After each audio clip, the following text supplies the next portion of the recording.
so much. Oh my God, one more time for Angie. She's a mother.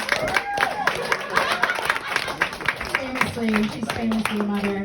You guys, we have one of my favorite comedians coming to the stage. She was on our very first camp show ever, back in like 1884. She's absolutely hilarious. You can see her all over town. She runs an awesome show called Tuxedo Cat at Beauty Bar. Go see it. It's so good. Make it very loud right now for my friend Casey Larwood.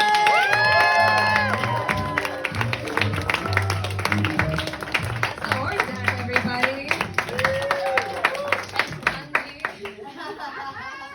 You could probably guess my set's gonna be a little different. Oh man, no, you guys seem pretty cool and pretty fun. Are we cool? Are we fun? Yeah! Okay, settle down. Yeah. Okay, just a little statistical survey I like to do up top, for fun. Will anybody clap and admit that sometimes they sing in the shower? Yeah. Okay, we're whimsical, I love it. Anyone willing to clap and admit that they pee in the shower? Oh.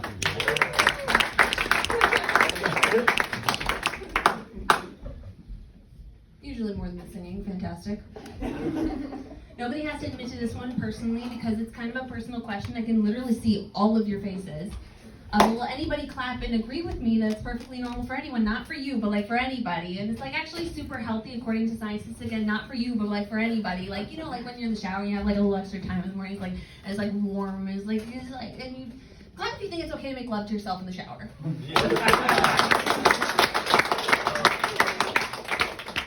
Oh man, you guys are a lot cooler than the women at my gym.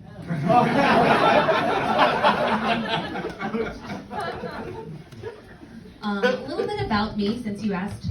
I do have a day job. I work in veterinary medicine as a veterinarian's assistant because I love working with animals, or because I didn't want to work with people. And then I took the job, and it turns out every animal in Chicago comes with a people. But I still really love the work because I'm that passionate about animals. I spend a lot of my free time researching as much as I can about animals. I'm particularly fascinated by the language that we use when we talk about animals, like the anatomical terminology and like the words we use discussing like behavioral paradigms. I'm sexually active. I don't know why I suddenly felt the need to say that. I'm particularly fascinated by the language we use when we talk about groups of animals. It's so random. For my favorite example, a group of ferrets in the wild is called a business. Adorable, right? It's actually different in captivity though. For example, if you go on a date and that girl takes you back to her apartment and she has 2 or more ferrets there, that group of ferrets is called a red flag.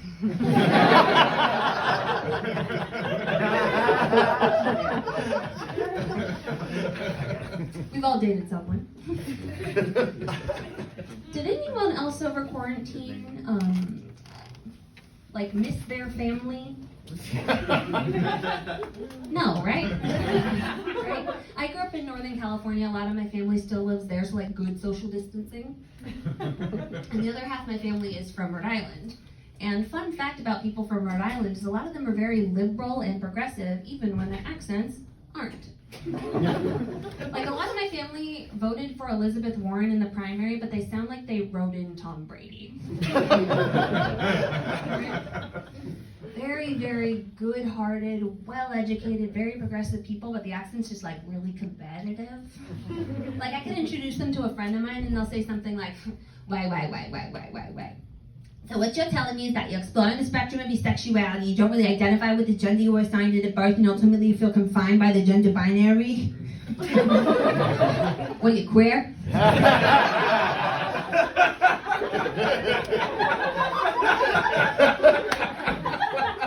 Why, that's the trajectory of your narrative? Huh? Kindly tell me your pronouns, I would hate to misgender your sorry ass.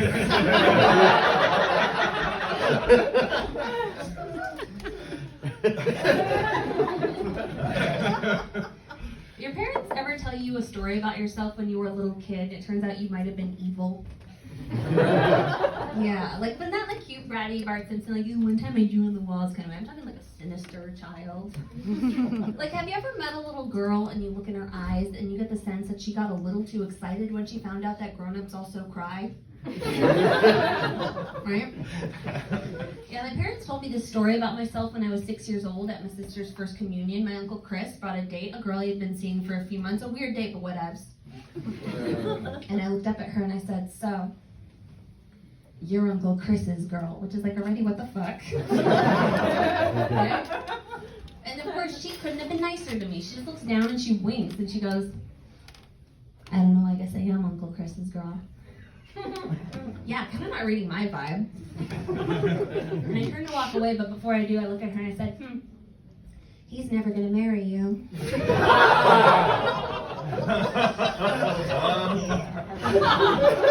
And then I just sauntered away, strumming my hands through the flowers of a churchyard garden like a 6-year-old sticky little sociopath.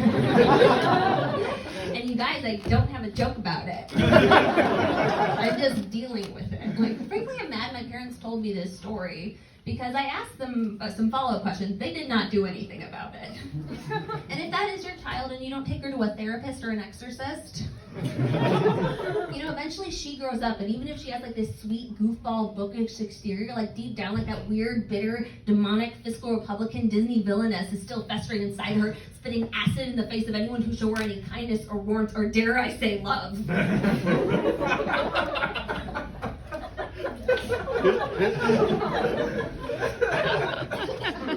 In my defense, Uncle Chris did not marry that woman. I nailed it. And I don't know, my Uncle Chris should have been really mad, but he wasn't. He loves this story, and so does his husband, Charles. Okay, but maybe it sounds like maybe I'm giving myself like a little too much credit with that story now. Like I'm this precocious little girl who could predict who was going to be gay when I grew up. Ooh, man, if I could predict who was going to be gay when I grew up. I would have taken some time in the morning and looked in the mirror and given myself a bit of a heads up. That would have probably been my first order of business. If only to make my viewing of Titanic when I was 8 years old a little less confusing and uncomfortable for everybody. I vividly remember watching Titanic with my friends when I was 8, and my friends were like, oh my god, Jack Dawson is so dreamy. When I grow up, I want to marry Leonardo DiCaprio. And I was like, hell yeah, Jack Dawson's cool. I should learn to draw.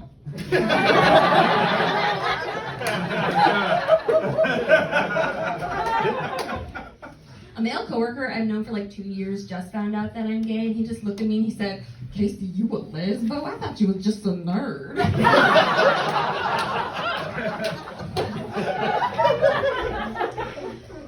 Comedy's funny. I was hoping that story would get a laugh, and then it did, and now I'm mad.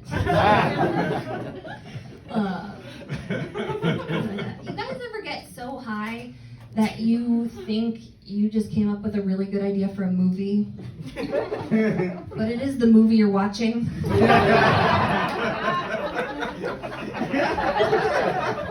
That's kind of where I'm at with my edibles dependence at this point in the game. Like I told myself I'm just going to take it for like sleeping better and muscle recovery. What ends up happening is I take way too much, way too early in the evening, and then I watch TV and I think I wrote Squid Games. Like I just keep watching the pilot over and over, and I'm just like, oh my god, I am twisted. But my Korean is amazing.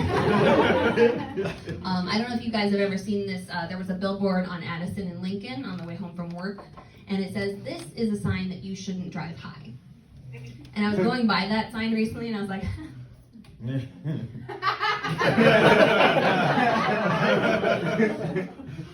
okay, but like, how do they know?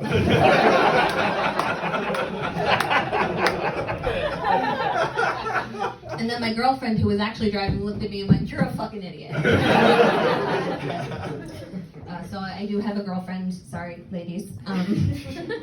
My girlfriend is amazing, though. We've been together for 2 years. My girlfriend is a beautiful Italian woman. My girlfriend has abs from doing acrobatic yoga. And if I ever learn a third thing about her, I'll let you guys know.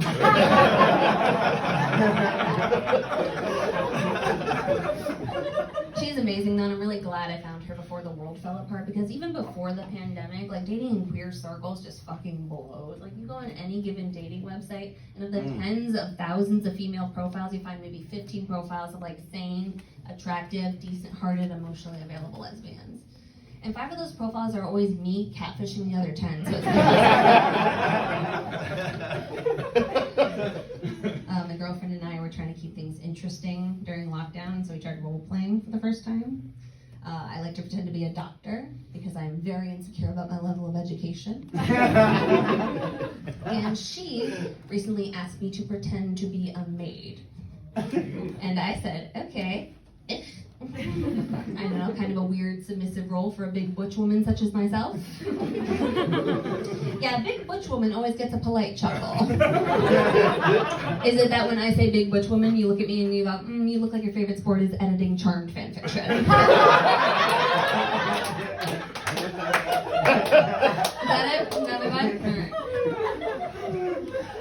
She asked me to pretend to be a maid, and I felt a little silly about it, but I love her, so I went with it. I even bought a maid costume to surprise her, and I put it on one day, and I went up to her, and I was like, oh. In my country, I was a doctor.